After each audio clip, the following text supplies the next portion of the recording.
kami. Mukhang naliligaw na tayo sa bundok na to. Kuya, matagal pa ba ang pababa natin? Malapit na tayo. Huwag kang mag-alala. Makakapagpahinga na rin tayo. Oo nga kuya, parang ang tagal na nating naglalakad.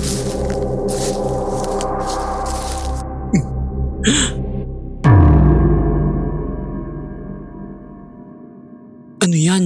Bakit wakwak ang laman niya? Mukhang mali ang pag-akyat natin sa bundok na to.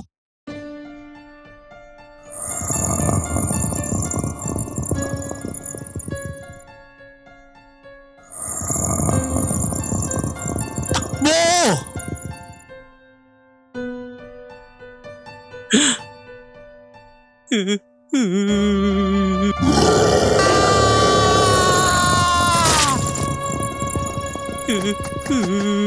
Wala na tayong magagawa sa kanya.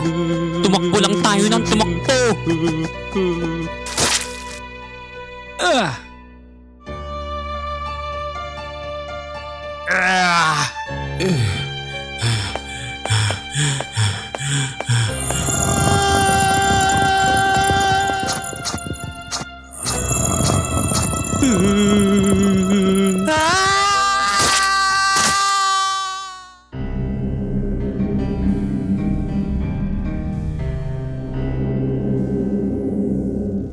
Isa akong gabay sa mga umaakit ng bundok o tinatawag na tour guide. At ngayong madaling araw, ipapaakit kami ng bundok kasama ang dalawang turista. Madaling araw pa lang ay umakyat na kami ng bundok para pagdating sa taas ay makikita nilang pagsikat ng araw. Pagdating namin sa taas ng bundok,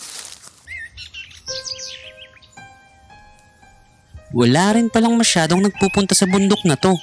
Tayo lang ang nandito.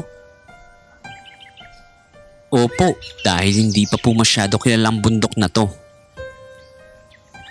Kaya mag-relax lang muna tayo dito sa taas ng bundok. Mamaya pa naman tayo bababa eh. Ginawa nilang mga gusto nila sa taas ng bundok. Kumuha ng litrato, tumanaw sa mga ulap, at iba pa dahil malamig at mahangin.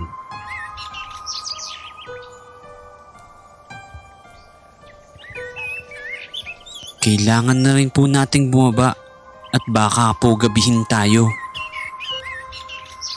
Mamaya ng mga alas 4, masarap pa ang hangin dito eh. Kaso lang po baka gabihin po tayo.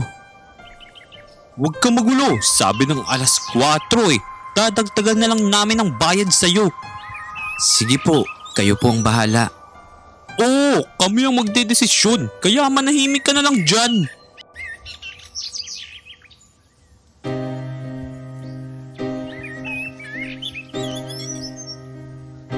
Alas 4 na at naghanda na rin kami para bumaba. Ingat lang po dahil may sabi-sabing may gumagalang aswang dito sa kabundukan. Sus! Hindi totoo ang mga aswang!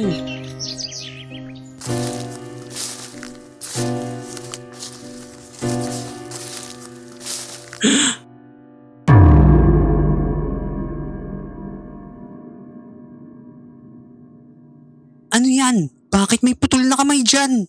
Teka, may mabagsik na hayop ba dito? Huh? Aswang! Sabi sa inyo eh, may gumagalang aswang dito sa kabundukan. Tumakbo na tayo! Hindi na natin siya maliligtas!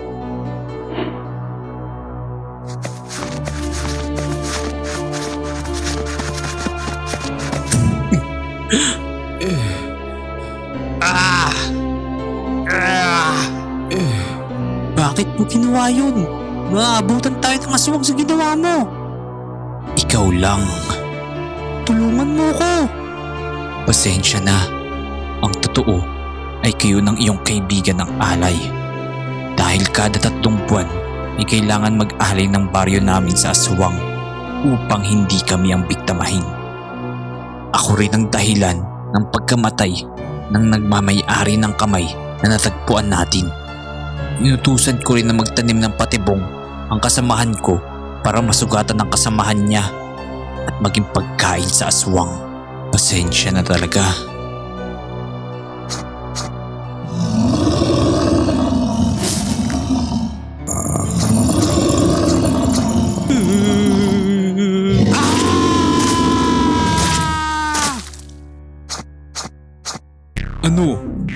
Kamusta?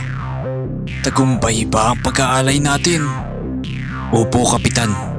Sa darating na 3 buwan ay hindi tayo gagambalain ng aswang sa kabundukan.